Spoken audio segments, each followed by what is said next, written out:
Bam. Bam.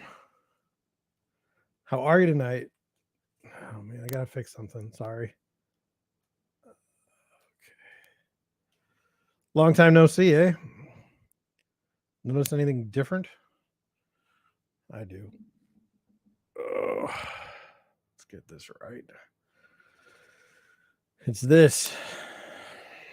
Now, look, if it clicks tonight, I'm sorry. I've been working on the thing for like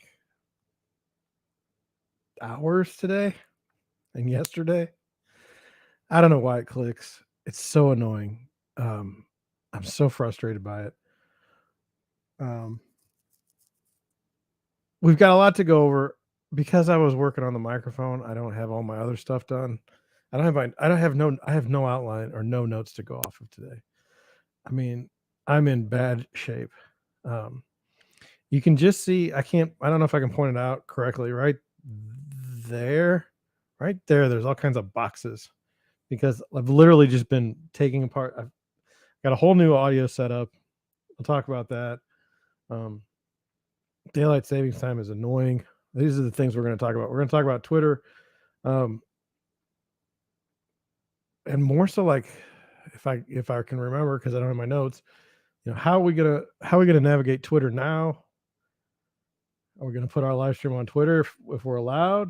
We're gonna pay $8 for that privilege. Lots to talk about. We talk about real estate. Obviously, what's been going on with me? You know, let's just get. It's Sunday night. It's 9 o'clock, which is actually 10 o'clock because the time change is stupid. We'll go over everything I can tonight, and then I promise, we'll get back to it tomorrow. Now, issue number one is, look, I've got no one on the chat with me, so come on in, send me links. Let's have a good chat tonight. I mean, it is Sunday night at 10. I mean, what else would you be doing? So the first thing, I guess, let's talk about the first thing is scheduling. Look, I like to do live streams. I like to do live streams daily. If you've seen this week, if you're in my shoes, that that's not possible. Sometimes it's not possible to do a set show at 9 o'clock at night every night of the week, especially when you show houses. I've shown a bunch of houses to people. I have a bunch of listings coming up. And while these are good things for my business, it's good for my income, it's not good for streaming because you're supposed to have, every day you're supposed to have a set time where people can come and watch your stream. And I don't have that. So, some of the things that have been happening, like last night, I was working on I got a Focusrite 2i2. I went from digital to analog conversion on my microphone or on my, I didn't, we know what, let's not worry about that. But anyway, I had that working out except for the clicking. And then I had a friend call me and said, you want to go with me and go for a ride down to pick up a scooter? And I said, yes. And when I did that, then that killed the whole night. Now, if I would have streamed at 10 o'clock in the morning, I would have had time. But, I streamed 70 consecutive live streams at one point in time, and it didn't really help my audience. It didn't really help my impressions. It didn't really help anything. So, and the way social media works for me, it's confusing as all heck. Like I say, heck, I mean, it's pretty late. I'm sorry, but I'll have a YouTube short that I have no confidence in. I'll put it up there, and we'll get 100 views. And then I'll have one that I think is pretty funny or pretty interesting, and we'll get no views. I don't understand. And the same thing with my live stream. One night when we did a live stream on California Power, I mean, that thing was awesome. We had more than 100 people on the stream. The next day we had people watching, and it was great. And then, I have streams with there's nobody. There's just nothing. And I'm not. I hope it doesn't sound like I'm complaining as much as I'm just trying to explain to you. I am at a loss as to describe what I need to do to get a better, more consistent, stream. So I don't know. If you watch this a year from now, maybe you will have found the answer. But if you want to, put it in the comments, put it in the chat. What do we need to do? Like, do we need is it okay if I just stream during the day and you guys watch it then, or like, do you want me to stay up at 9 o'clock at night and Central Time and try and get it done, and then just mess up my mornings? Or I really don't know. I want to stream, right? And I don't think I'll ever run out of stuff to talk about real estate wise. It's just not going to happen. So, it's just a question of timing. Like, is there a chance where I could do you know, stream one day, stream at night another? Maybe like tomorrow. I know I have to go look at an apartment, or I have to go look at a condo and kind of set up tomorrow night, like what we need to do to kind of stage the condo for pictures and video. By the time I get done with that, I might be exhausted, and then I'm gonna come in and do a stream. But I really won't be able to do a stream if I don't prepare at least a little bit. So then I got to do that during the day. I've got a listing going in tomorrow. I got all kinds of stuff. It's just where I'm at now. That's issue number one. Hopefully we got that done. Issue number two, daylight savings time. What a stupid thing. I mean, I understand that it was supposed to be at one point for the farmers and stuff like that. I have a friend in the Philippines, and I tried to explain daylight savings time to them, and they're like, "This is stupid." I have family in the Balkans, and I said, why is the time different? And it was because we were on daylight savings time. It's just stupid. I thought that we were going to be done with daylight savings time. People say we're done with daylight savings. I haven't looked it up, so I don't know. But all day long, I'm thinking that it's 1 hour later. Like right now, it says it's 9:22, so it must be 9:22 because that's what the clock says. But it was 10:22 yesterday, I think. And then, like, I talked to my mom today. The world is a lot different, and here's like little ways to show you. It used to be back when I was a kid, you would go and you would have to set your clocks back, okay, which means you had to have a physical clock to set back. And then things got a little bit better over time, like computers and stuff. They would say like, "Hey, did you know that this is going to change? Like, we're going to change it for you. Is that okay?" Like, it would give you a little box. I woke up this morning. All my phones were updated. Okay. The stove wasn't, but I wasn't looking at the stove or the microwave. My computers were all updated. There was not one place I went where the time wasn't updated for the most part. Even my thermostat was updated. Like, I don't even know I didn't even know it happened, and that's what happened to my mom. I guarantee it. She literally saw nothing. My dad changed the oven and stove at their house, the time. She went through the whole day and didn't know that the time had changed. Had no idea. And when I talked to her, she told me that it was gonna change tonight. Now, what tricked me is we put an article out on Facebook yesterday. We shared an article that said that the time change would happen at 2 a.m. on Sunday night. Well, that was last night, 2 a.m. Not tonight, which is Sunday night at 2 a.m. Sunday night at 2 a.m. is actually yesterday, or this morning.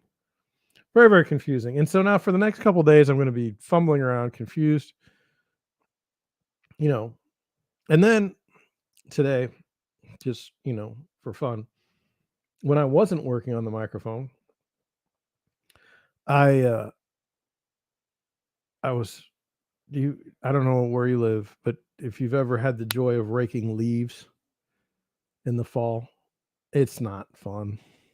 It's not fun at all. We don't rake them. I don't rake them.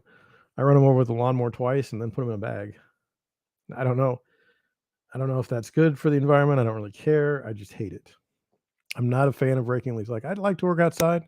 But anyway, I did that. I got like 15,000 steps. Normally I get like 2.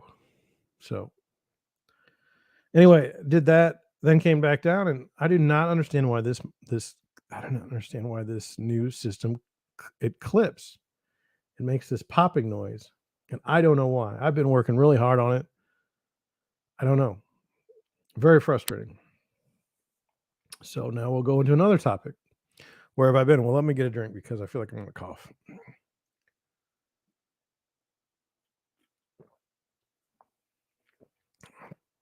Last Sunday night, I worked for 2.5 hours on research to do a live stream. I did the live stream about 7 o'clock. It was a wonderful live stream. Probably one of the best ones I've done in a long time. And about an hour and a half into it, I got a chat message from someone that said, "Hey, your audio isn't on."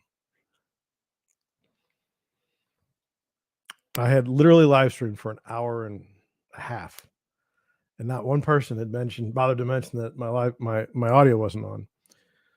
So then that irritated me. So like, and I know what happened. What happened there was I had all the software. You guys know that this microphone's been a debacle, this whole thing. So I had ordered all the stuff in October. I ordered everything. And I had the stuff, and so I was going to put it together. So I turned off. I used to use something in my computer that would do my mixing for me, be my soundboard. But I felt like it was too processor heavy given what I'm dealing with now, so I didn't want that. So anyway, I had all that stuff, so I turned it off, the processing, and then I went to do my live stream, and like I'm going to do it right now because God forbid we do another situation where I don't have sound. I know I have sound on this one, so we're good. But I mean, I appreciated it, but an hour and a half in, I wasn't going to go back and redo everything. Funny enough for me, the one thing that did stay on, I did a clip for Monty Python because we were talking about someone that died, and I for some reason we always talk about someone who's died. We got stuff to talk about tonight. People that are dead. That was Jerry Lee Lewis was actually dead. They finally that finally came out. But anyway, I did the "I'm Not Dead" clip from Monty Python. So for the whole time, like all of a sudden, 15 minutes in, it's the "I'm Not Dead" clip. Very small amount. So then, I turn off the live stream. Really was a kick in the shins. Not gonna lie. It didn't make me not want to live stream. It just was a kick in the shins because I'd worked so hard and I thought I'd really had something that I would enjoy. So, earlier I'd worked on the microphone. I felt like the quality of the microphone wasn't where I wanted it to be. I had a Rode Podcaster, Pod Mic.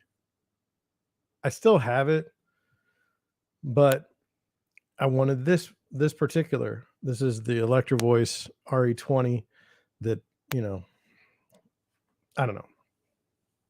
Let's get to that. So, I don't really like my voice, but I don't know that I don't like my voice. I don't know how many people like to listen to their own voice. I would like a deep, you know, really good voice for radio. Like I would like that, but I don't have it. I get a little bit nasally. Maybe I could work on it. But anyway, I figured I c- I I can't fix every single problem that I have. Okay. I don't have the money to fix, you know, there's things I would like to fix. I'll tell you those. I'll be honest with you. I don't like, I mean, our camera is 1,000 times better than it was before, but it could be better. Okay. My computer is just old and it needs like love. We need a new computer. Okay. But I just I just need to save money. It's on, like I just need to save money. So the first thing I could fix, I felt like, was we can no longer say that my microphone is the reason why the live stream sucks. I mean, that we've eliminated that problem. I have one of the better microphones you can have for broadcasting. I mean, now do I have it set up right? No, because right now I'm telling you, there's probably pops and clicks, and half of you out there are like, I hate you. I hate you for making me listen to this. And I'm sorry. I'll fix it as soon as I can. I don't know what's wrong. It's weird because I like on the like it's and just so you know, when I switched microphones, that didn't stop the clicking. It clicked before with the other microphone. So it's this new processor. I'll go through it. I don't know why it does it. It's so annoying. I'm so sorry. Um, and as far as getting time to fix it tomorrow, I got nothing. But anyway, that live stream that I had no sound, I think I had 8 views, and I'm not proud of 8 views. I'd like to have a couple thousand views, but I think I had 8 views. Okay, and the Jerry Lee Lewis not dead live stream had 3 views. I literally streamed for an hour and a half and had more views on that stream than I had on the stream where I was talking. Now I mean, to me, if that's not just another kick in the shins, I don't know what is. So, you know, it's weird. I want to live stream. I want to have that, community. I want to be a part of it. And it's just like, it's crazy. And I got, you know, I don't know. I don't know. So anyway, that's rough. But it's Sunday night, so made some steaks tonight. I haven't had steaks on the barbecue grill in such a long time. We had that. It was good. But I wanted to go in a direction, and this is a little bit frustrating as well. I want to talk about, I think his name is Ross Chastain. Look, the description tonight isn't going to be good. So when you're looking at the video tonight, it's not going to be good. I apologize. I'm probably not even going to, I will write down, I'm going to open a Windows document, and I will write down all my links. In fact, I better do that I don't know. I should do it while I'm going. Let me see if I can do it while I'm going and not cause too much problems. So your job is tonight, remind me every time I'm doing a link, okay? Because I got to put them all down. Anyway, I don't know what that was about. Okay, where are we at? Okay. So I've likened my situation. Okay, I have this live stream and I love it. Okay, it's get no traction anywhere, and I could go and live stream on different platforms. Like I could syndicate my content to different platforms live, but kind of like the YouTube. So sorry, I'm not immune to this time change. Anyway, I liken my situation to Ross Chastain. Now you say, well, who's that? Well, I would like to show you a video of it, but I don't want to get copyright infringement or something. That's the guy. Like, if you've been watching TV or seen anything on YouTube, there's this guy in NASCAR. And my understanding was he wasn't really well liked. Like, he was having a difficult time with people liking him. Well, he was at a race at Martinsville. I believe it was last weekend. And he needed to get in the chase, or I don't know what they call it anymore, in the championship. I don't know, whatever. But he needed to get there, and he needed to pass like 2 cars. And he was on the last lap. And he radios and he's got a spotter, and I'm just, look, if you saw the thing and I'm butchering the story, I'm sorry. Okay.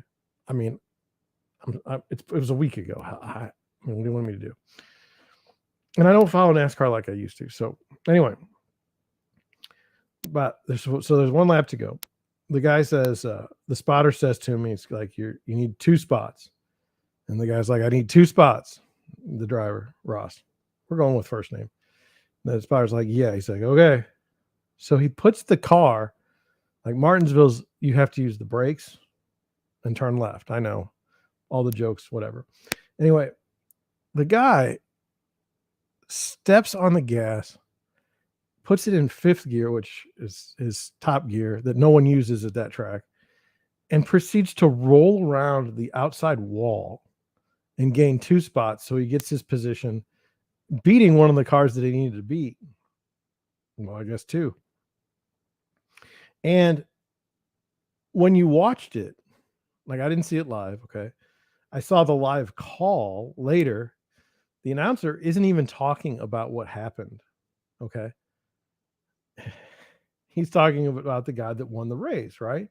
Normally the guy, like, I've heard people say Ken Schrader and stuff, is you're the first loser if you're second place. So they don't, got to win the race. But anyway, so they're talking about the winner, and look at this guy.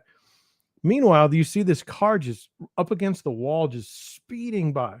And when I say speeding by, the normal speed in a corner of Martinsville, I was watching, they said it's 80 miles an hour, between 70 and 80 miles an hour going through the corner. Chastain was going, I believe, 120 along the outside edge. And to be honest, like that guy doing that move,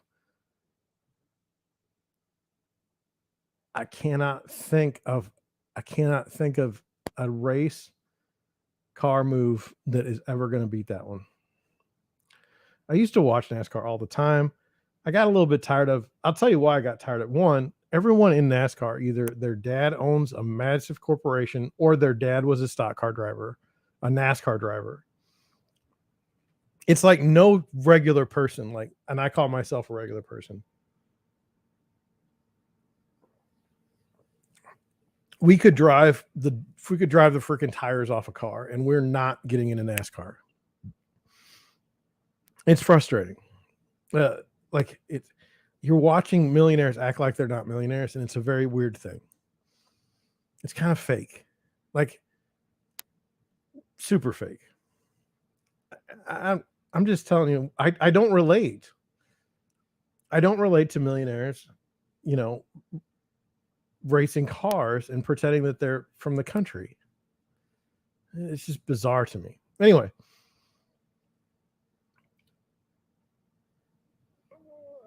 the other thing is like I can do a race for you every day. I can do this. I can do the start of the race for you every day. Okay. So what happens is right at the beginning when they turn on the television cameras, they say, "What are some keys to winning the race today?" And then the guy always says, "Well, you're going to have to do well with fuel economy. That's very important. Fuel economy is very important. Second, tire wear. They're really going to have to be careful with the tires today." Okay. That's literally every single broadcast. We got to worry about fuel economy and we got to worry about tires. Okay. There's nothing else ever. It doesn't seem. I don't know. It's a weird thing. But anyway, so I used to watch the NASCAR quite a bit. Nap car. If you ever do happen to watch one and you catch a nap, that's there. I used to sleep very well watching the races. But anyway, this Ross Chastain apparently wasn't well liked. Didn't have a big fan. Wasn't hated, I don't think. Not like a Kyle Busch was. I don't know if people like Kyle Busch now or not, but nobody liked him before. I guess maybe there are some Kyle Busch fans. I don't know. But anyway, that move, you could say like, "Oh, that's Busch League." Well, no, I don't think you can get away with that in a Busch League. That was something else. And I looked at it like this, like no one saw that coming. No one. And in a way, here we go. Watch this. That's kind of the way my live stream is. No one is live streaming real estate, residential real estate news and commentary. No one's live streaming it. You might see a show. You might see two people talk about, real estate every once in a while. You might see like on YouTube, there's like videos about like, should I buy a house when I'm 30 or should I? But nobody's doing it live. No one's mixing that with pop culture. I am the Ross Chastain of real estate live streams. The only problem is no one cares. The only problem is no one is staying awake. And that's what I wanted to go. I mean, we have topics to talk about. Let's move into this topic. I was watching, I think it was Twitter today. I was on Twitter and this guy, I don't know if you know who Jordan Peterson is, right? It'd be very interesting for you to know who Jordan Peterson is, and then me tell you who Jordan Peterson is, which is what I really like to see. So let me try to put it in a different way. Like, look, I can't tell you who the most attractive or most interesting female movie star is right now. I have no idea. I have no idea. I can't tell you the last time I saw a movie in a movie theater. I used to be able to, but I've forgotten. I can't tell you like who is on the pop charts for like the top man or woman. I have no idea. None. Like I know nothing. But what I really like is when people try to tell me who these people are that I don't know. I don't know. They always have a description. Well, it always is funny if you don't know who the person is and then you like listen to what the description is. So with Jordan Peterson, I'm suspecting that would they call him far right? I mean that's normally the slur that's the best to start with. Would they call him like a recovering drug addict? That's pretty kicked. I mean you can really knock him down a few pegs, right? But I don't want to. That's not my point. The point was the exchange that I saw today was he was being interviewed for something, and like they're like, how much money do you make?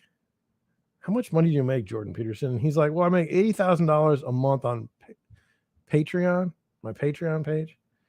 And then he's like, I sell $20,000. I sell 20,000 books a month, and I get like $1.50 for each one of those. And then I have some lesser income, but I probably make $200,000 a month. And I know what that was designed to do. That was designed to say, this person's nothing like you. You don't make $200,000 a month. Therefore, you can't possibly understand what it's like to make that money. And then as a secondary, it is designed to say, you shouldn't be following this man because he's not like you. You're poor. You have to go to your job. Your life sucks. And you're taking advice from this guy who's making $200,000 a year. But how is he making his $200,000 a year? And that's something that I've wrestled with a lot on my live stream. You know,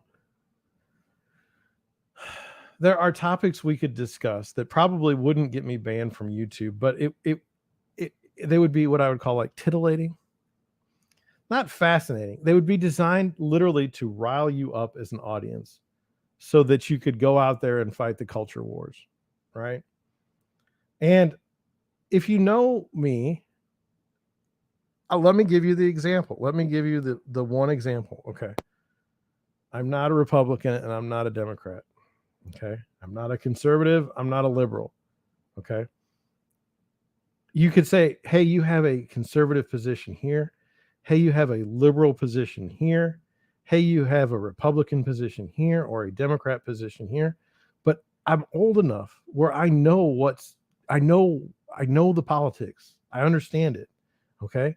I understand that on Tuesday, the Republicans are going to gain control of the House and they're going to gain control of the Senate. Okay. And I know that Biden will then say, I can't do anything whenever there's a problem. Pick any problem. Inflation. Okay. His default answer will be, I can't do anything because we don't control the House and Senate. The only way I can fix anything is if we control all the House and Senate. If we control all branches of government, then we can do something about inflation, which you guys are smart enough to know. You guys are smart enough to know that's not going to work. He's got control of everything now, and we've got terrible inflation. So that's it. But then what's even worse is as the Republicans take over the House and the Senate, they will bungle everything because they're running not on their own position. Okay. They're running basically, they're not setting the agenda. They're not running on like, we're going to lower inflation. They're saying we're just not Democrats. You should vote for us. Look at what they've done. That's not really leadership. It's not going to take them anywhere. And so in 2024, you're going to have literally people more than happy to vote for the Democrat candidate again because the Republicans are going to just screw it up like they always do. So anyway, why do I mention that? Well, I can see it with the Jordan Peterson thing. I can see it. It's like this.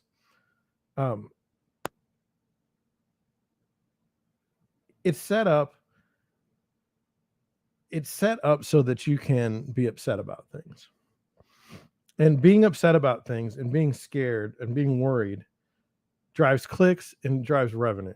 Okay. And if someone comes along and says, I can fix these problems for you, okay, and you actually believe it, all the better. All the better. And so where my live stream is failing is I just refuse to go down that path. I just refuse to go down that path. It's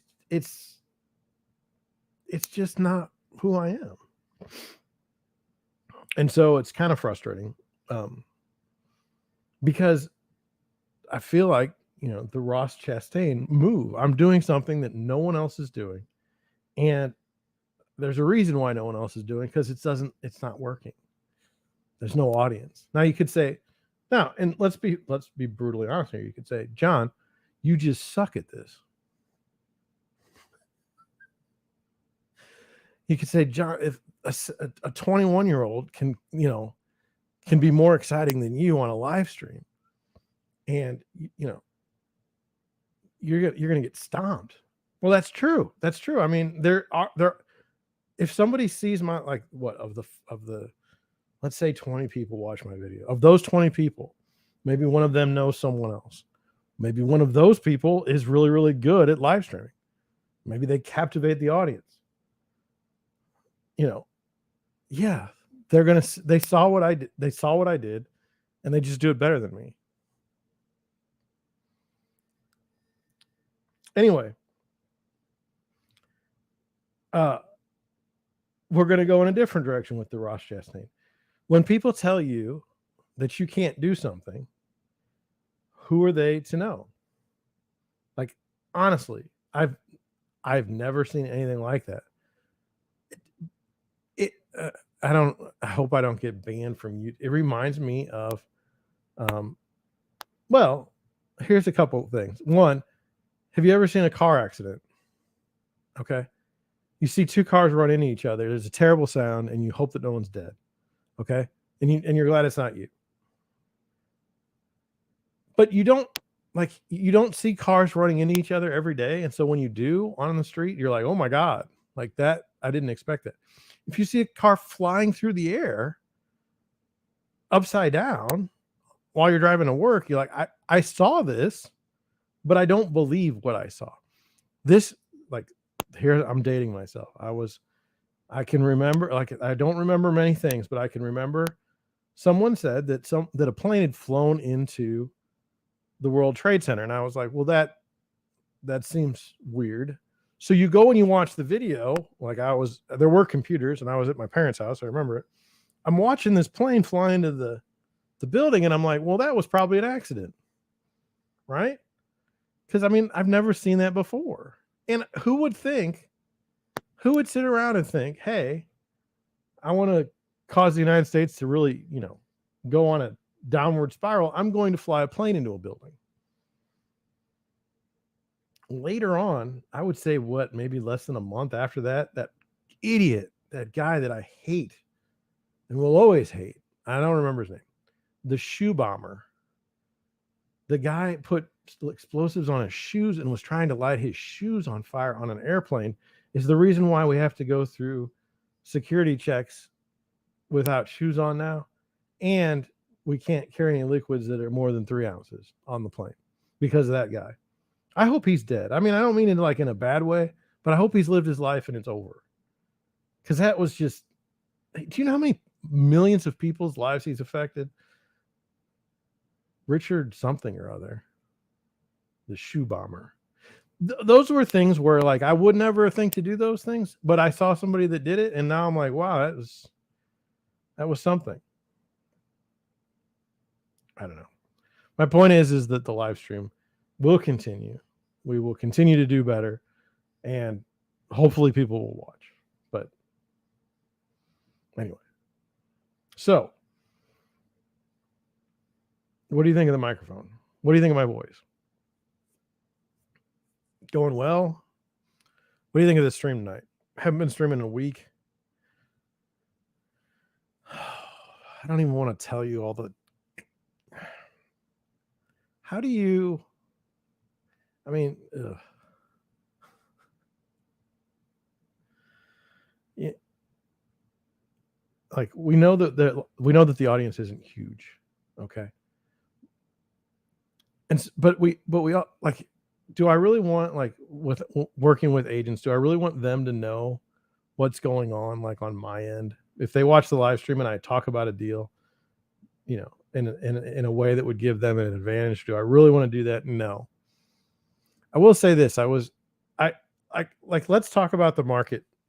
Let's talk about the market the way I see it. Okay. First, let's go over to the other screen. Let me make sure that I'm on the right one.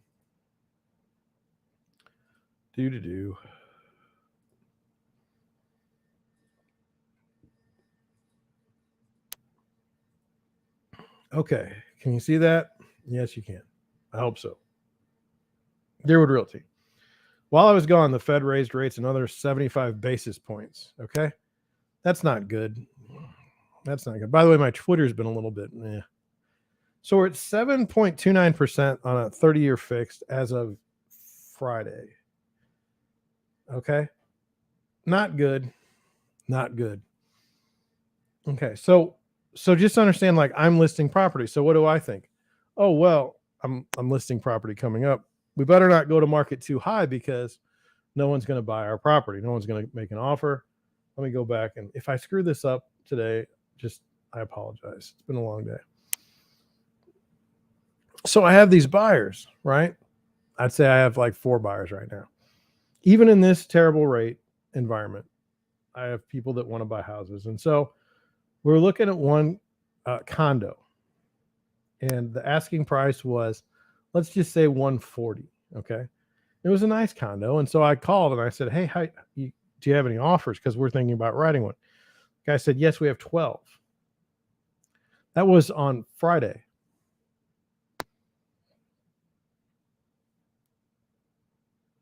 It's Sunday.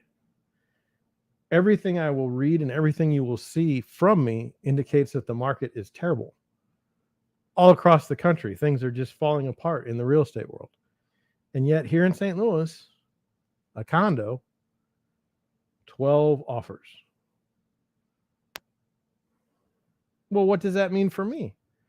Well, my luck is usually I list something and it never has, like, I had one where it had a lot of offers, but that was the only time in my life. Normally I have terrible deals that are hard to deal with because I take chances and I agree to help buyers and sellers, and sometimes they're just clueless. It's a fact. I mean, it's a fact. Now, I'm not ripping on my buyers and sellers. I'm just saying, like, I will take properties that are challenging, whereas some agents would not. That's what I'm saying. So anyway, yeah, 12 offers. And so then I have another group of buyers, and we went to a house. They wanted $500,000 for this house, and it was just terrible. Terrible. It had been updated in 1980.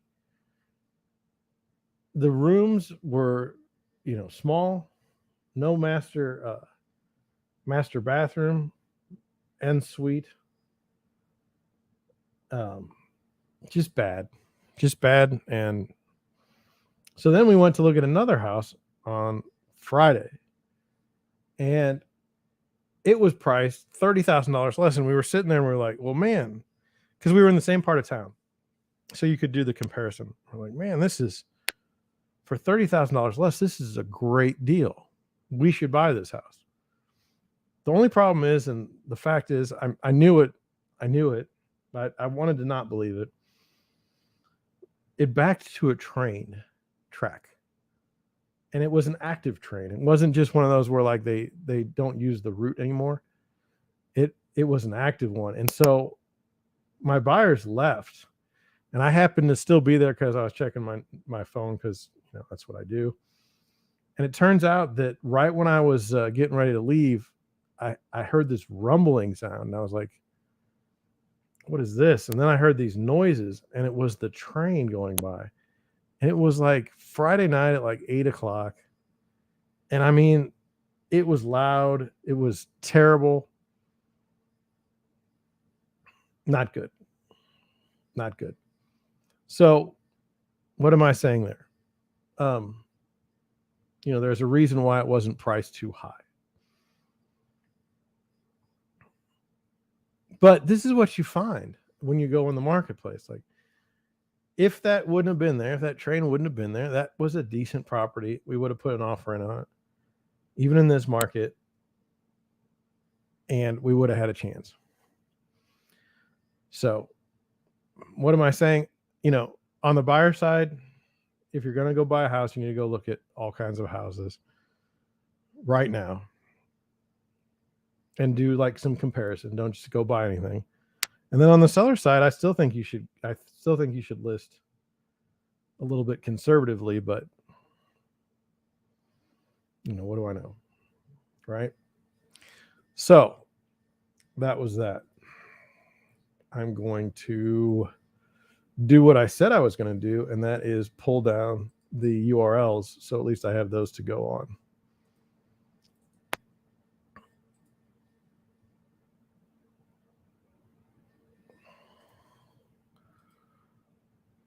Okay.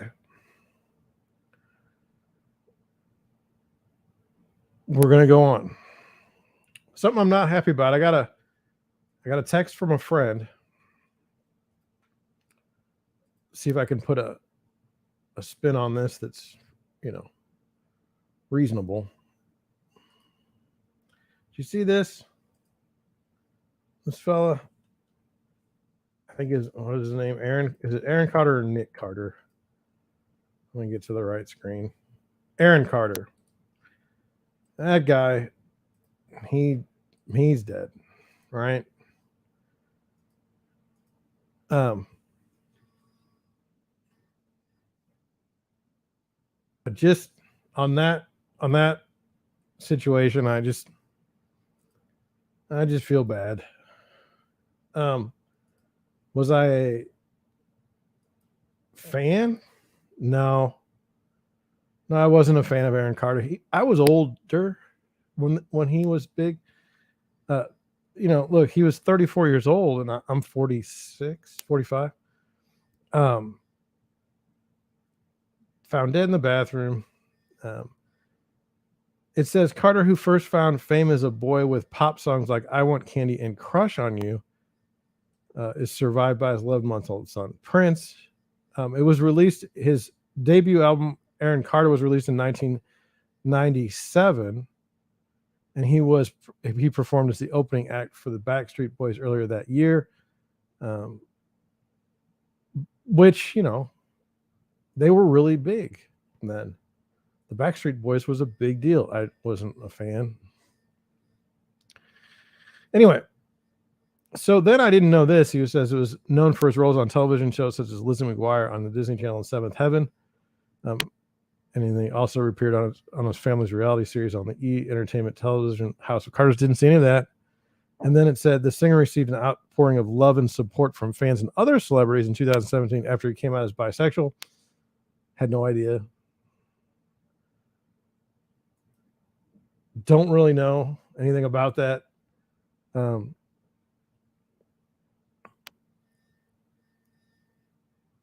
then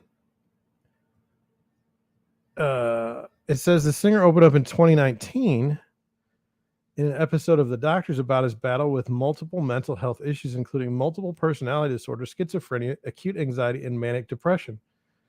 It says, "This is my reality," Carter said as he held up a plastic bag full of multiple prescription bottles in one clip featured on the show's Facebook page.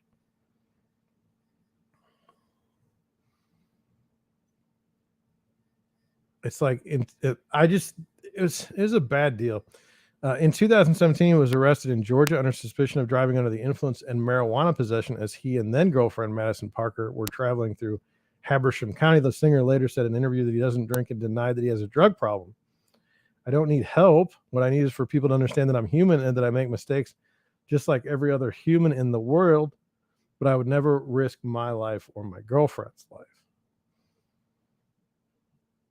I mean, I don't even know. I mean, is there anything left?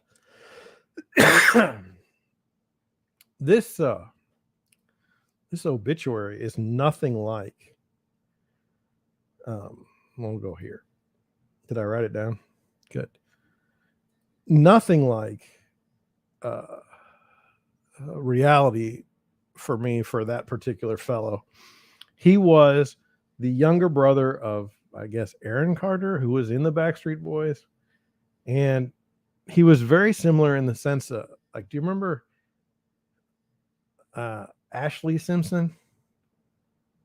Ashley Simpson was the sister of, what was her name? Jessica Simpson. Like, kind of maybe thought of as someone that really wasn't talented and wasn't discovered on their own. They used their relative fame to gain the spotlight. I would think that's difficult for a human to process. Like I would think my audience, okay, probably most of you are just normal, good people. You know, you go to work, maybe you're done working, I don't know. But, you know, you're not like famous, like by any stretch of the imagination. So we can't possibly know what it's like to be famous. Like when I go to a restaurant, no one stops me. No one says like, hey, aren't you that guy? No. And it's a good thing. I mean, I'm good with that. But I mean, to have fame so close to you in the form of a sibling, okay? And, you know, like, why can't you be that famous? Like, you know, why not? And then you go on this whole thing about like child stars and how they develop, and maybe that's not the best situation. And then you go into Disney, and Disney's, you know, maybe got some issues they might internally they might want to look into related to children. Gosh, it just I mean, my heart kind of hurts for the guy. It just he was never gonna win the battle of like, hey, you know, your brother got you somewhere. And so, and then the other thing is like, so say you're famous when you're like 10 or 13.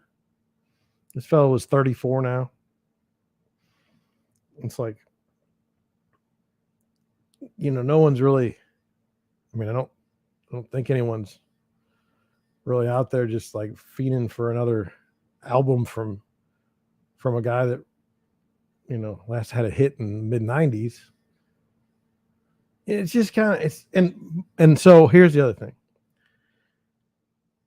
Like, he could have died of natural causes. Okay. He could have. We don't know. But he still had all those problems I was talking about. Like, it's bad. It's bad. So anyway, I feel bad. I think we should feel empathy for those. Always for the dead. I mean, that's one thing. Except that I'm sorry, that guy with the shoes that irritated me today. Anyway, moving on. I felt it was. I don't know. I felt it was worthy of a discussion. I hope I don't get a bunch of clicks because of that. But I thought it was worthy. Okay, now we're going to go to something a little more fascinating for me. Let me get it right here. You know who Mark Zandi is? Mark Zandi is the chief economist and the host of Inside Economics podcast and the co-founder of economy.com. But I thought he was like with Moody's or something. Anyway, earlier this year, he was forecasting houses. There wasn't going to be a lowering of prices and everything. The Fed was going to have a soft landing. And even earlier this week, he was saying that it's going to be a soft landing and everything's fine. And then what happened, like, was Bloomberg picked him up and said that things were going to hell. Like, that's what they were quoting him as. And it's like, I don't know if I trust Mark Zandi for anything. Okay. Just because I'm in the real estate market and I saw what was happening, and for him to say what he was, I mean, like, just understand, like when you raise interest rates, okay, it hurts affordability, okay, significantly. And when my buyers are paying 3 and 4 times what they would have been paying at 3%, like it's not hard to figure out that things could be, going south in the market. Okay. And then the other thing on that is his thought was that even if the Fed raised rates and interest rates went up, okay, that there wouldn't be like loss of jobs, loss of employment. And like that to me, how can you not have, to be fair, look, he's an expert, okay, chief economist. To be fair, like he may not have said all these things. I don't want to be putting words into his mouth. This is what I heard. This is what I believe he said, but I could be wrong. But the idea that you're going to slow down housing, which I think is a significant portion of the economy, when you do that, people are going to lose their jobs because they're in ancillary um, jobs. There's like the jobs are related. All of a sudden, the guy that used to do like carpentry work, now all of a sudden he doesn't have a job. So he can't go out on a Friday night and buy a big dinner with his family because he doesn't have any money. And it just goes down the chain over and over and over again. And then there's been some smug, I think smug, I'm going to use it. There has been some smug chatter, okay, amongst let's just call it the techies. They're like, we're never going to lose our jobs. Our jobs are the best. And like this week, if anything, like the Twitter thing, like that was like what 3,500 people ate it on a job. And they're like, well, we're just going to go somewhere else. We're so talented. We're going to go somewhere else. And then my understanding is Meta now, the Facebook thing that we've talked about that no one wants, that's the direction that they're going. And it's like, okay, good luck with that. Well, they're going to lay off thousands. So tech isn't as immune as people think they are. And this weird thought that, oh, well, we have this booming tech so we don't have to worry about, people not buying houses. I just think that's just wrong. Okay, here we go. So what am I saying? What should we take from this? This is what we should take. We should take that. Oh, did I put that on there? I do want to. Let me stop.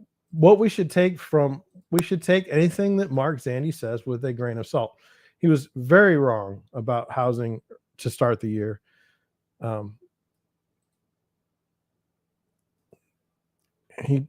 He's an expert. What's he say now? Right? Says the job market is fast cooling off. The October jobs report suggests that monthly job growth is less than 300,000, half that at the start of the year, and near the growth in labor supply, hindering that many more Fed rate hikes are needed to quell wage and price pressures is overdone. See, he assumes to me, and now I'm assigning this to him, and I'm not trying to be. He assumes that the Fed is rational. Okay, he assumes that the Fed is all knowing. They are able to automatically fix the economy at any point in time. Like he actually believes in the Fed. Indeed, some slack seems to be developing in the job market. The employment rate has gone nowhere since early in the year and now it is edging higher. The employment population ratio for prime age workers is falling and wage growth appears to be rolling over. To date, the easing in the job market is entirely due to less hiring. Layoffs are extraordinarily low. He wrote that 5 hours ago, as evidenced by the rock bottom number of initial claims for unemployment insurance. But judging by the recent jump in announced layoffs by companies, this is set to change. That's right. It's hard to think the job market could cool off faster in response to the Fed's rate hikes since earlier this year. And it isn't hard to think it will cool off a lot more by early next year. I think enough to convince the Fed that it is a good time to pause its rate hikes. I mean, he called a shot, right? He says that, the Fed's not going to continue raising rates given that employment is starting to slow down. I would argue that the Fed is on a mission to destroy the economy, not because they want to. I don't think they want to destroy the economy, but because they can. They can. They're so smug that they think they can. They think they can do things perfectly. Um, and there's just so many inputs that go into it. There's no way. There's no way. So anyway, take it for what you will. Hopefully I didn't, attack Mark Zandi too much. I'm not. I'm just saying this is his thought. Um, could I save this tweet and then when the Fed continues to raise rates, come back and say, "Ha, you're wrong." I mean, does that make me a better person? I mean, I've been wrong about things from time to time. I'm not. I mean, let's get over this. Everything's perfect. This is what he says. I don't agree. I think we're in deep trouble. But I mean, look, record that and then play it back to me in 30 years. It's all real, all right. So here we go. I thought this was interesting. Look, Twitter wasn't very kind to me today because there's a lot of people on Twitter that like either hate Elon Musk or hate Facebook or so it was a lot of tech stuff. It wasn't very helpful, but I thought this was interesting. This is countering the narrative that I have and that I'm dealing with here in St. Louis. It says the story for 2023 will be rent deflation and the end of you can always just rent it out and better buy now because rents are going up narratives. Okay, and so here's price history. It's like so 1026, the listing was removed. They were trying to sell it for 549,000. 11/1, it goes listed for rent. Okay, and they were at $3,200 a month. This is a very weird price number. Normally, it's just straight numbers like 3,200 or 3,300. I've argued that if you're below 100, if you're below $1,000 in rent, asking rents, as much as $25 a month can make a significant difference in your chances of getting the property rented. But then it says like 11/5, just 4 days later, they changed to 3,000 at $3 a square foot. But anyway, here we go. It says, for reference, this place was rented from November 21st to November 22nd for 3,000. Tenants did not renew and nobody was interested in it 3,200. Will be pretty telling if they can't rent it for what they could last year. So that gives us extra content. Okay. Extra content. I meant context. Okay. And then it was December 21 to December 22. The owners bought it and had to relocate for new jobs in 2021 and decided to be landlords.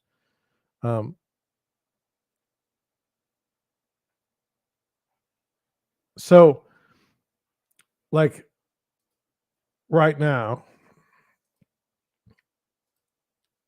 like let me tell you, I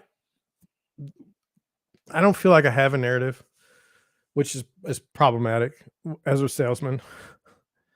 Okay, so I am, in my opinion, who I am. Let's get off. First. Let's see if I did that right. Okay, I did that right. Now let's go back and get the camera in right where we need to be. Okay, so we can just go here. So okay, I try to find solutions to problems. That's how I see my job. So if someone wants to buy a house, okay, I help them buy a house. If someone wants to sell a house, I help them sell a house. Okay. Everything else is ancillary to this. So you're not going to have me like you're not going to get me into a spot most likely where I'm going to say, "Oh, you should buy a house right now." Because if you can't sell it down the road, you could always rent it. Like you're just not going to see that from me. It's not something that I would do. Now, if someone said, "John, I want to buy this house. I want to buy this house. What are some things we got going for us?" Well, then I would say, well, I mean, the housing market isn't going to go to zero. Okay. Inflation is bad, but it's bad for everyone. All right, I will give you reasons why I don't think it's so bad. And plus, like, there's a lot of people still trying to buy houses. I'll give you a narrative. I'll give you, but it won't be a narrative like to initially get you to bite on selling or buying a property. You have to determine if you want to buy a property on your own. Like you say, John, I'm going to get married and we'd like to live in a new house, like a house of our own. We don't want to live with our parents and we don't want an apartment. Oh, well, that's a good reason to buy a house. Okay.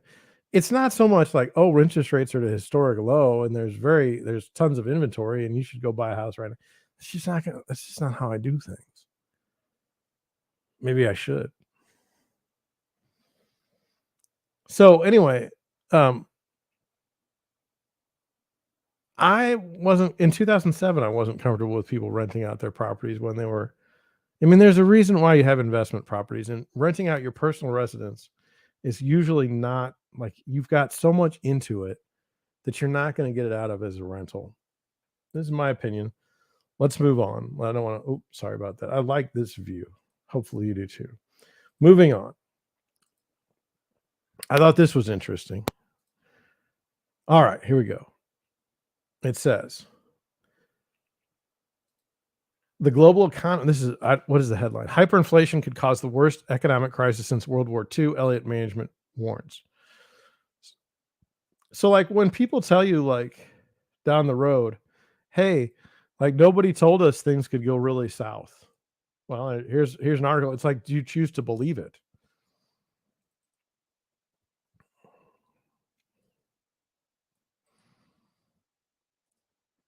I don't know. Think of news as like a shade of color. It might not be the color, but it's a shade of color. I don't know. I've been thinking about it a lot because somebody like there's we'll just for a minute we'll switch over. Sorry, I have like leaf in my throat.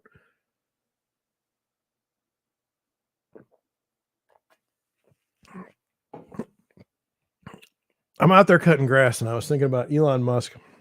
He's like, we're only gonna have accurate information on Twitter. And then like who gets to judge who gets to judge the accurate information? I mean, part of the reason why so many people were upset about Twitter or uncomfortable about Twitter is in the past, they have gone out of their way to suppress or suppress and then punish those who reported what they believed to be true because it didn't fit the narrative at the time. And so, in the same way, when you say you're only going to have the truth, um, and so then, well, so I'm cutting the grass and I'm picking up leaves, and so when I'm thinking about that, then I'm saying to myself,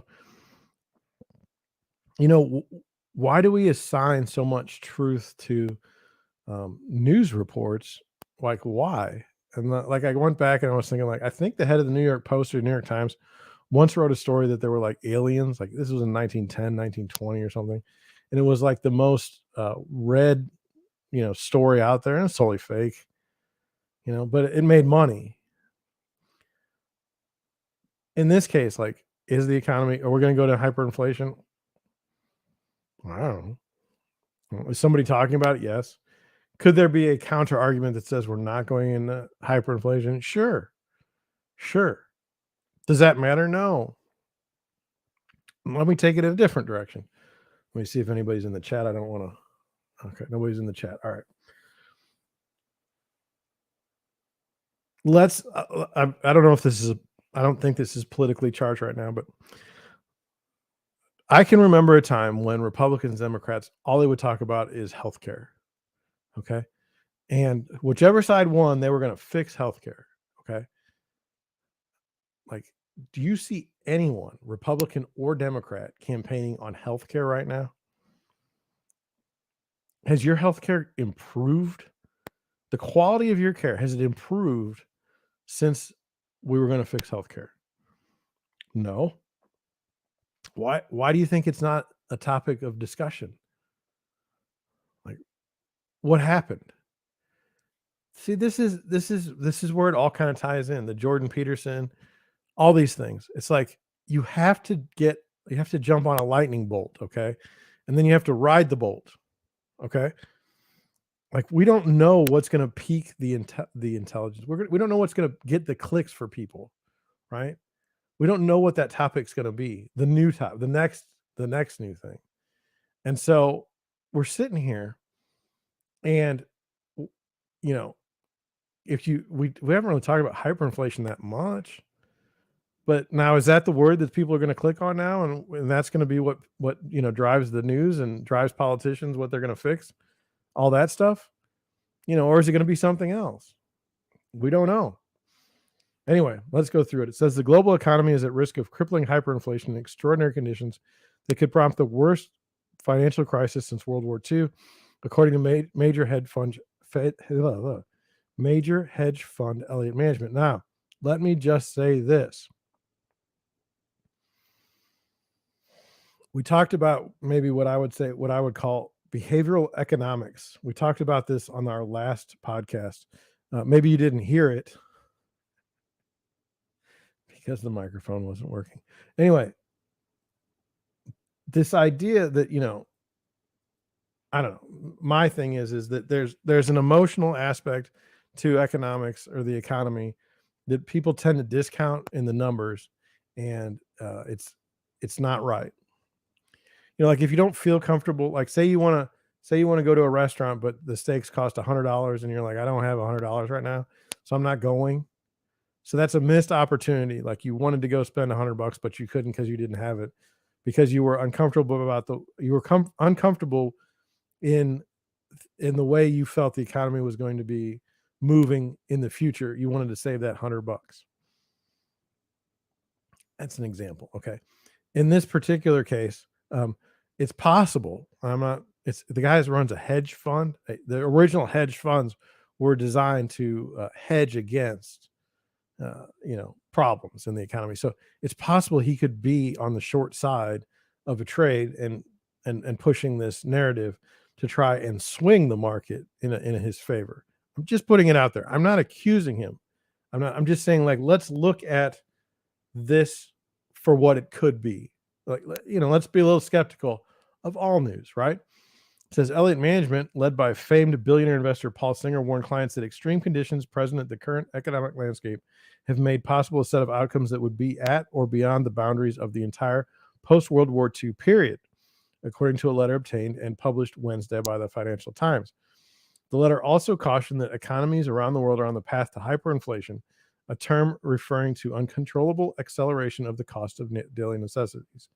While hyperinflation is not inevitable, Elliott said it would cause global societal collapse and civil or intentional strife if it does occur. Now, see,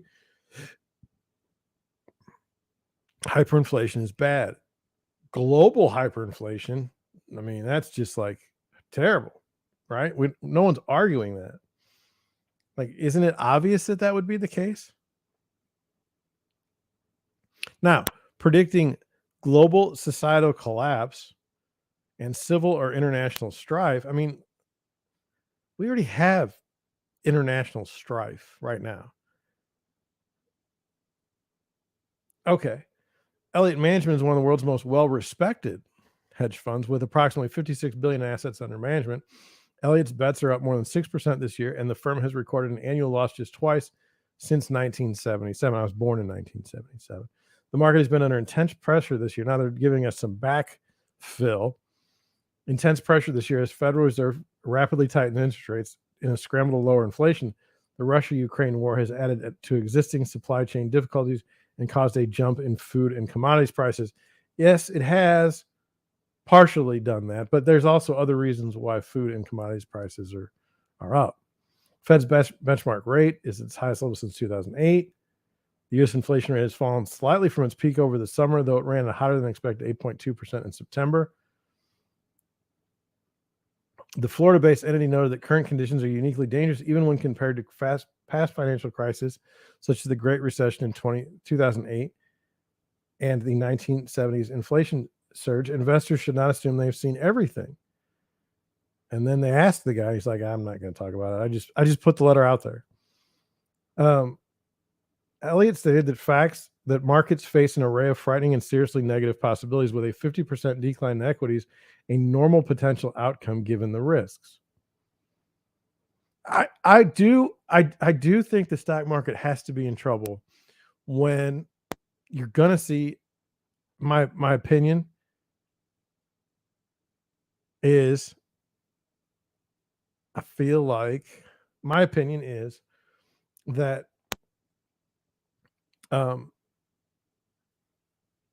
let's assume that the stock market does actually have to have some relation or correlation to earnings, company earnings. Let's assume that's true. If you have a recession, if you have inflationary pressures, if you have a squeezing of the margins, okay, a compression of the margins, will not have great earnings.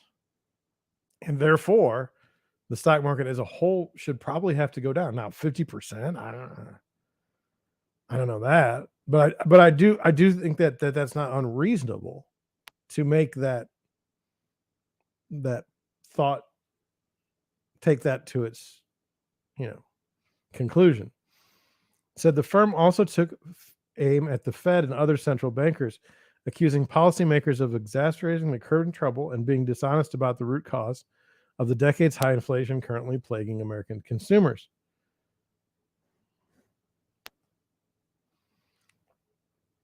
Well, it's very odd. I was reading on Twitter, somebody's like, well, they print too much money, or we have a fiat currency, or any number of things. And then other people say, well, that's not it. It's this, this, and this. That is a change from the past when people were saying it didn't exist in the first place, inflation.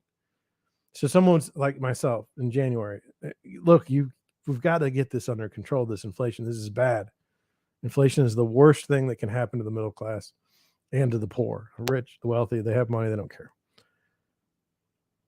No one seemed to care.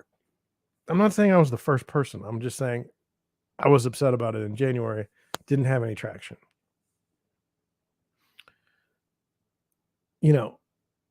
Some people say, oh, well, it's because you printed too much money. Some people say, oh, well, you have a fiat currency. Some people say that it's the Russian war, whatever the Russian thing is going on over there. To me, just not to be a Russian apologist, but the United States has spent billions of dollars and committed billions of dollars to this war. That has to show in earnings somewhere to the war machine. So, I mean,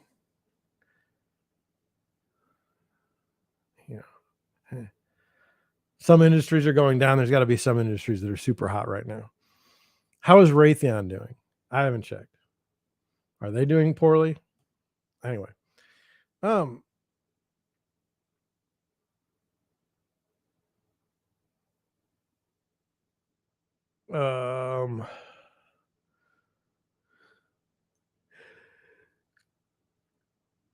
Fed Chair Jerome Powell and other central bankers have largely blamed the problem on unprecedented supply chain disruptions without acknowledging the impact of historically loose fiscal policy during the COVID-19 pandemic. That's fair. That's a fair statement.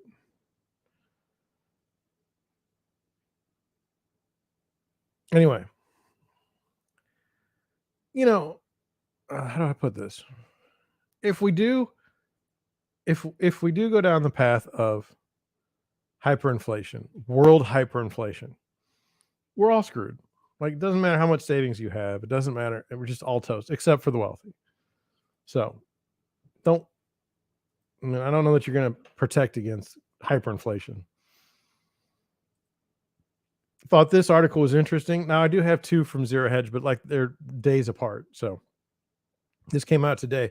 Americans moving to Mexico at a record pace, up 85% since pre-COVID. Americans are moving to Mexico at the highest rate since the stats first became available in 2010, with requests for temporary resident status skyrocketing 85% above 2019 levels. Mexico granted 8,000. I'm going to block that, although that was pretty exciting to watch. Mexico granted 8,412 such permits over the first 3 quarters this year, compared to 4,550 in the same period of 2019. Over the same period, Mexican grants of permanent residency are up 48%, reaching 5,418. What started off as a pandemic escape for Americans seeking affordable destinations with few COVID-19 restrictions seems to have staying power. It says this isn't just retirees looking for warm breezes and low cost of living. The increase is also driven in part by the remote working trend, which the Mexican government has in turn encouraged. Mexico makes it easy for Americans to work south of the border. A tourist visa lets you work there for up to 6 months, so long as you receive payment outside of Mexico. Many Americans repeatedly extend that time frame by simply returning to the United States and then re-entering Mexico on a new visa, restarting the 180-day clock. Given that framework, the temporary resident permits represent only a fraction of the actual number of Americans living indefinite stretches in Mexico. The U.S. State Department puts the number at 1.6 million. Mexico City is the top destination, and that's a cause for controversy in the city that's more populous than New York and holds a whopping 1/5 of the country's entire population.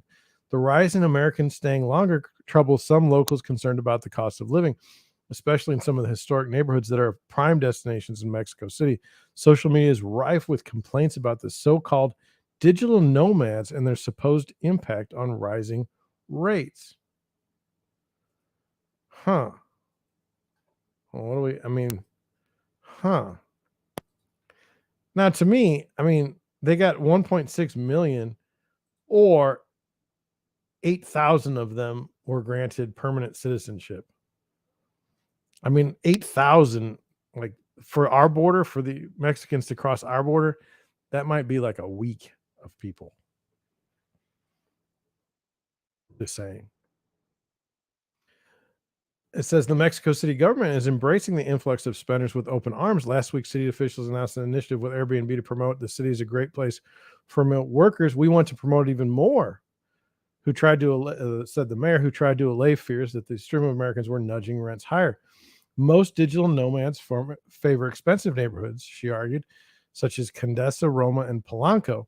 Rents in Condesa, which the UK Evening Standard dubbed Mexico City's coolest neighborhood, rose 32% over the first half of 2022. Now, look, rental rate increases across the world are not unusual in this global real estate, I don't know what you call it. Anyway, boom, that's what you call it. It says one such American nomad was profiled in a recent CNN report on the trend.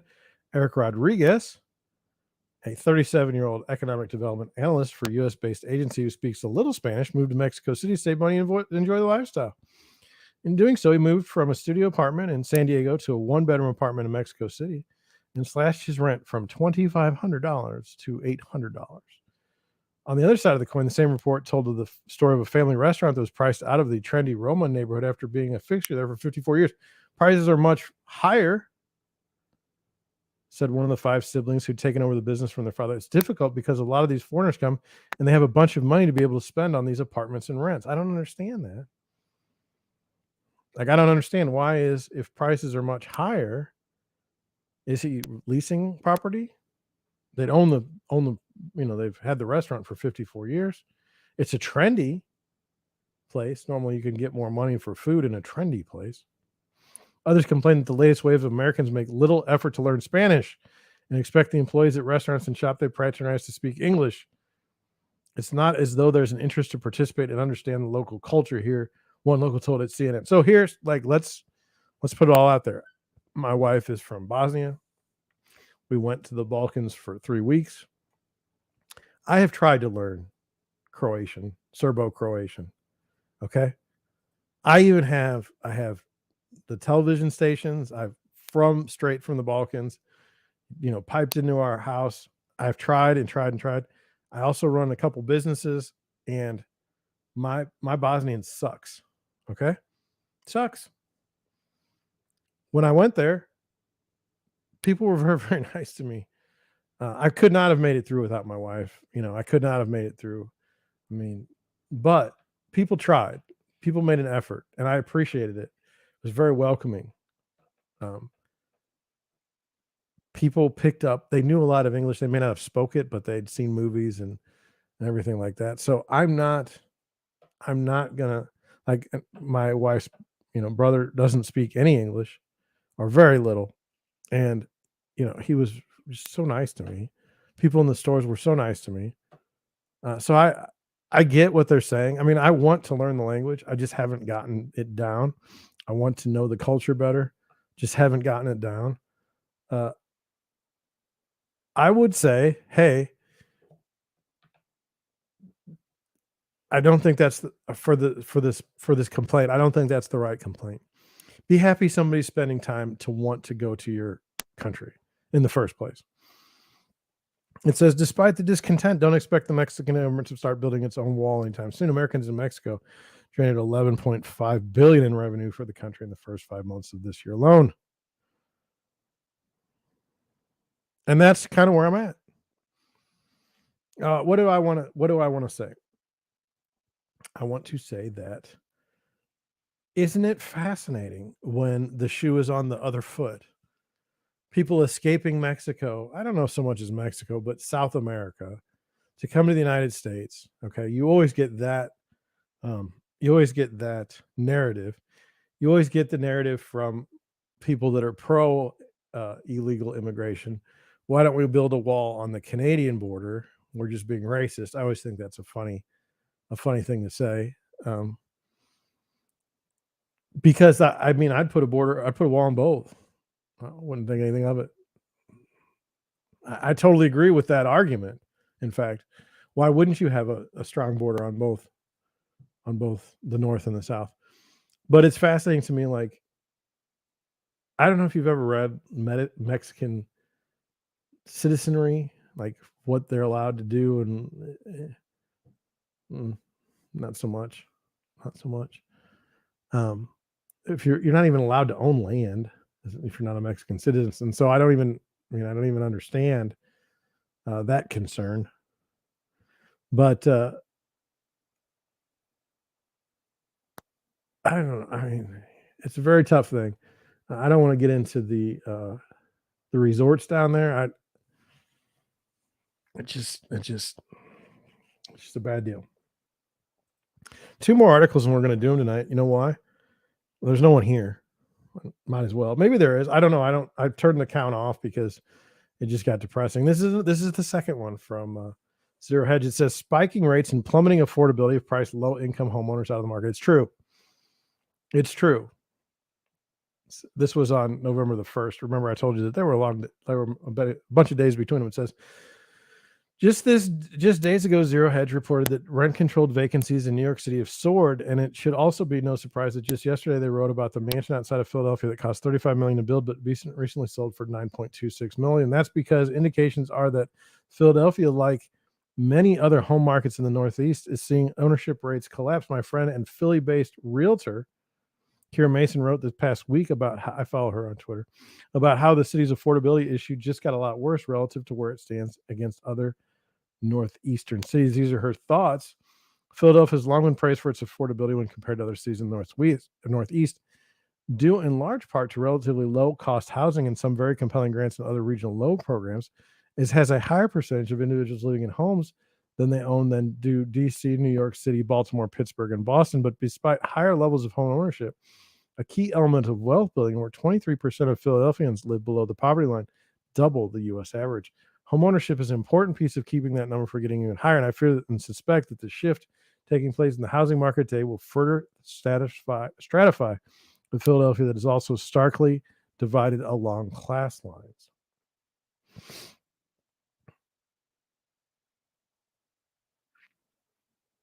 I mean, it's a long article, and I don't want to read it all. I'll be honest with you. To you, I just don't want to read. But I can definitely. I mean, and look,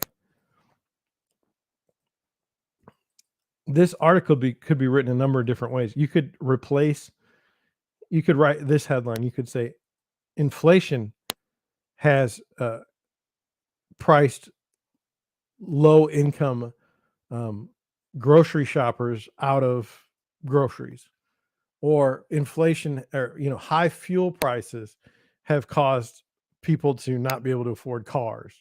You can do this on any number of things. When prices go up, like this situation, it's just bad.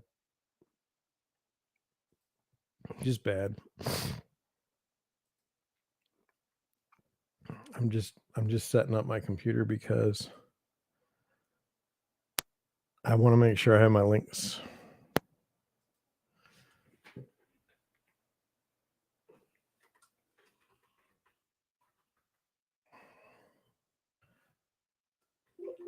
Oh gosh. That didn't sound, I don't know. Did you hear that?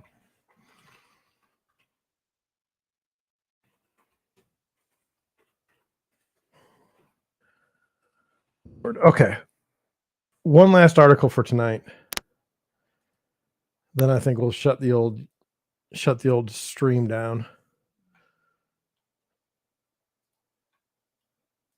I just want to double check. Okay. I just wanted you to see this about Opendoor. Opendoor lays off about 550 employees, or 18% of his workforce. I've been telling you all along, Opendoor cannot possibly succeed. iBuying is just doomed. It always has been. I can't explain to you all of it right now, but let's just read it. It says, Opendoor is letting go about 550 people, or 18% of the company, across all functions. Its co-founder Eric Wu announced in a blog post Friday. The real estate technology, they're not a real estate technology company. They're house flippers. They buy houses for a price and then they try to sell them. And they look for desperate people. Is one of them. So anyway, let's continue. The real estate technology company is one of the many property technology companies that have had to lay off workers in 2022. Online mortgage lender Better.com has had multiple rounds of layoffs, and in June, Redfin and Compass shed a combined 900 plus workers. Redfin is a non-commission based brokerage that has not made money in 20 some odd years, and Compass has got a huge amount of Wall Street backing behind them, so that they can. They are the number one brokerage in the United States right now, I think, and they have openly talked about less compensation for their agents over time. So I mean, it's like. Anyway, skyrocketing mortgage rates and inflation are largely to blame for the decreased demand that has led to slowdowns in business and such companies. For his part, Opendoor's Wu said his company was navigating one of the most challenging real estate market in 40 years. Yes. No. To be honest with you, it has not been the most challenging real estate market in 40 years. It's been a booming market that you helped create with your silly pricing. You are partly to blame for this mess.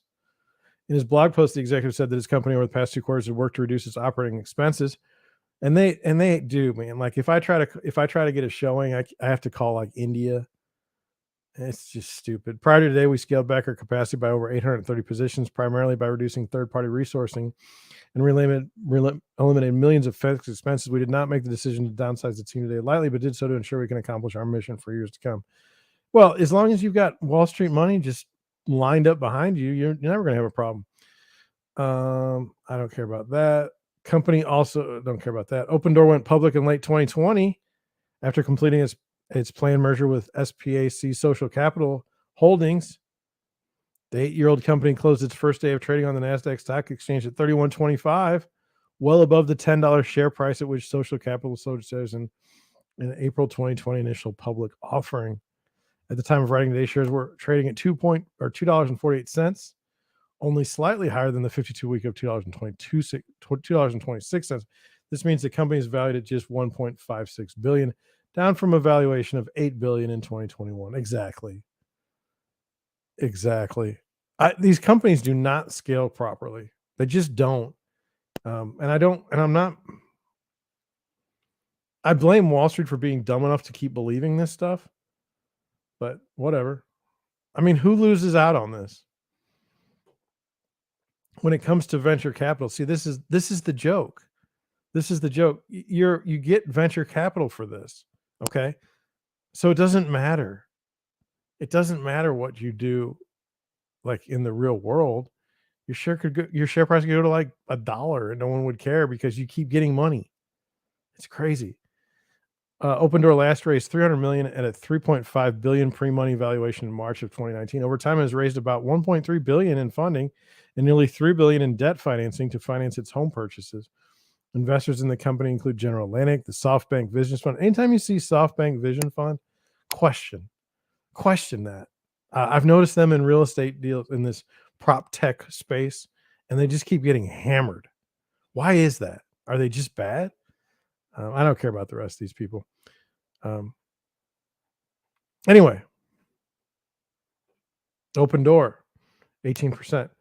Would I be surprised if Opendoor laid off more people or Compass laid off more people? No.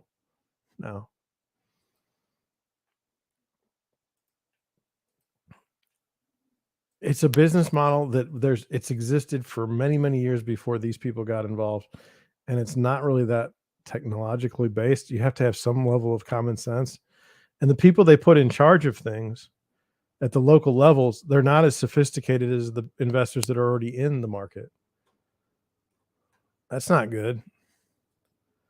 That's not good. In fact, what they try to, I mean, in a way, what they try to do is they try to take a very complex transaction, okay, and buy a house cheaply from a seller and then sell it to someone who is not as sophisticated.